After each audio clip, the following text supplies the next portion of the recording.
saya hormati rekan-rekan media sekalian. Sore ini saya akan menyampaikan informasi sementara per hari ini terkait dengan korban dalam bencana alam di Kabupaten Cianjur ini. Yang pertama, korban jiwa meninggal dunia sekarang ada 268. Dari 268 itu yang sudah teridentifikasi, ya, dari 268 yang sudah teridentifikasi siapa-siapanya ini sebanyak 122 jenazah. Kemudian di samping tadi 268 dan yang sudah teridentifikasi 122, masih ada korban hilang dan ini masih dilakukan pencarian secara terus-menerus sejumlah 151 orang. Nah, apakah 151 orang ini nanti bagian dari yang belum teridentifikasi, nanti kami akan dalami lebih lanjut. Begitu ya, bisa saja yang masih hilang pencarian itu sebagian ada dalam data 268 yang belum teridentifikasi. Karena yang baru teridentifikasi tadi kan 122 jenazah. Kemudian luka-luka yang kami peroleh sampai sore ini sebanyak 1.083 orang. Kemudian untuk yang mengungsi ada sejumlah 58.362 orang. Kemudian kerugian material. Kerugian material rumah rusak berat dapat informasi sejumlah 6.570 unit. Kemudian rumah yang rusak sedang sejumlah 2.071 unit. Rumah yang rusak ringan ada 12.641 unit. Sisanya semuanya masih terus kita laksanakan pendataan. Kemudian daerah yang terdampak, ya, ada 12 kecamatan. Yang pertama Kecamatan Cianjur, yang kedua Kecamatan Karangtengah, yang ketiga Kecamatan Warung Kondang, yang keempat Kecamatan Cugenang, yang kelima Kecamatan Cilaku, yang keenam Kecamatan Cibeber, ketujuh Kecamatan Sukaresmi, kedelapan Kecamatan Bojong Picung, kesembilan Kecamatan Cikalong Kulon, kesepuluh Kecamatan Sukaluyu, ke-11 Kecamatan Pacet, dan ke-12 Kecamatan Gekbrong. Dari 12 kecamatan ini, masing-masing kecamatan sudah berdiri tempat-tempat pengungsian. Bahkan mungkin jumlahnya bertambah. Karena tempat-tempat pengungsian yang 12 ini adalah tempat-tempat pengungsian yang diharapkan terpusat bagi masing-masing kecamatan terkait pengungsi korban gempa di kecamatan itu. Tetapi seharian kita lihat tadi ada juga warga masyarakat yang mendirikan tenda-tenda seadanya di dekat rumahnya masing-masing. Nah, ini kami dari BNPB, BPBD, TNI, Polri, dan semua kementerian lembaga, NGO, LSM, dan semua stakeholder yang berkaitan dengan penanganan bencana ini akan terus membantu, mendampingi. Kami usahakan bahwa yang masih mengungsi di titik-titik dekat rumahnya ini bisa masuk ke tempat-tempat pengungsian terpusat agar lebih terjamin dari segi perawatan, pelayanan, maupun logistiknya. Kemudian langkah yang dilaksanakan BNPB sore ini juga atau hari ini juga, posko komando penanganan darurat sudah beroperasi. Dari posko itu setiap pagi pukul 7 akan dilakukan kegiatan. Kegiatannya berfokus, yang pertama adalah kita masih tanggap darurat. Sehingga fokus kegiatan melaksanakan pencarian dan evakuasi korban. Itu prioritas. Tadi saya sebutkan masih ada 151 yang hilang. Apakah itu hanya datanya segitu atau nanti ada bertambah, nanti akan disampaikan kemudian. Tetapi kami pastikan bahwa tanggap darurat ini akan berakhir ketika semua korban sudah diidentifikasi, syukur-syukur semuanya sudah ditemukan. Apabila nanti memang tidak ditemukan tapi ternyata sudah meninggal dunia, itu pun sudah teridentifikasi memang hilang dan tidak ditemukan lagi. Tapi mudah-mudahan kita akan berusaha semaksimal mungkin semua korban ini bisa ditemukan, baik dalam kondisi selamat maupun kondisi meninggal dunia.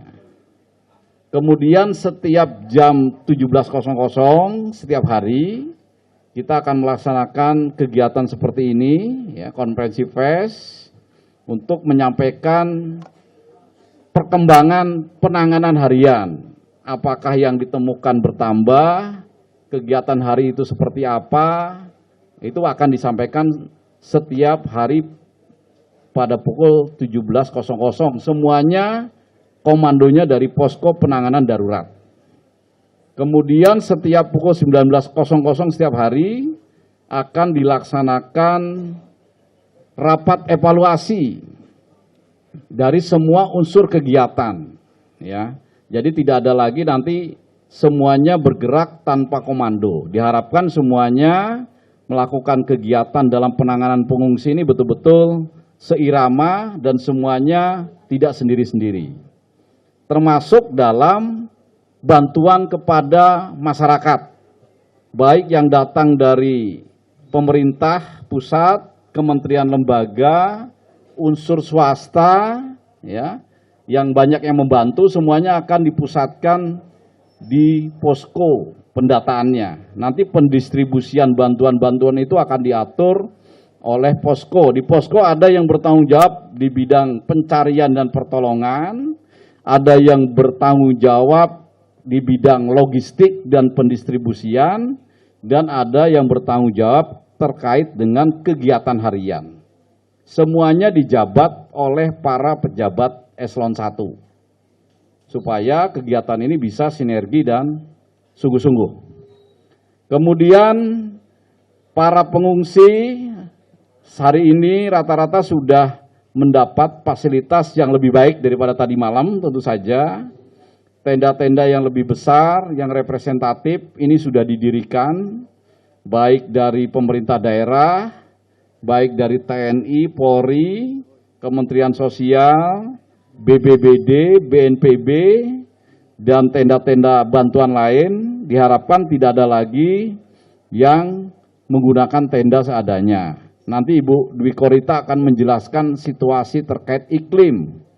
Ini iklim hujan, jadi kita khawatir kalau tidak tempatnya representatif, misalnya tidur di tenda pun diharapkan tendanya yang aman begitu, sehingga kalaupun hujan ini bisa berlindung di balik hujan itu.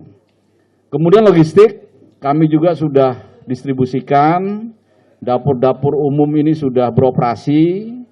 Logistik per hari ini cukup banyak, ya. Jadi di tenda-tenda itu bisa semuanya terlayani. Kalau masih ada yang kurang sempurna, masih ada yang belum terlayani, ini hari demi hari, lambat laun ini tentu saja berusaha kami perbaiki.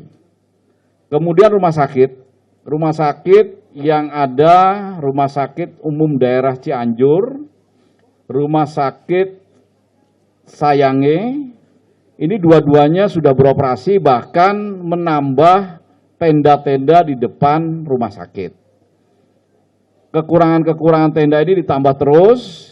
Kemudian tenaga medis ini juga dari Kementerian Kesehatan juga sudah dibantu, khususnya terkait dengan dokter-dokter bedah ahli tulang. Dan yang berat, untuk tidak menambah beban Kabupaten Cianjur, sebagian juga sudah dirujuk ke rumah sakit di luar Kabupaten Cianjur.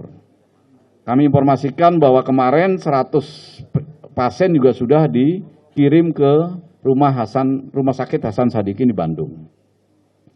Kemudian dalam tanggap darurat ini, rekan-rekan media sekalian, kita sudah menyampaikan kepada masyarakat bahwa masyarakat akan didampingi, dilayani, tidak akan menderita secara sendirian. Tadi ada kunjungan Bapak Presiden juga sudah menyampaikan kepada masyarakat, rata-rata masyarakat ini memikirkan rumahnya. Banyak rumah tadi yang rusak berat itu hancur, ya.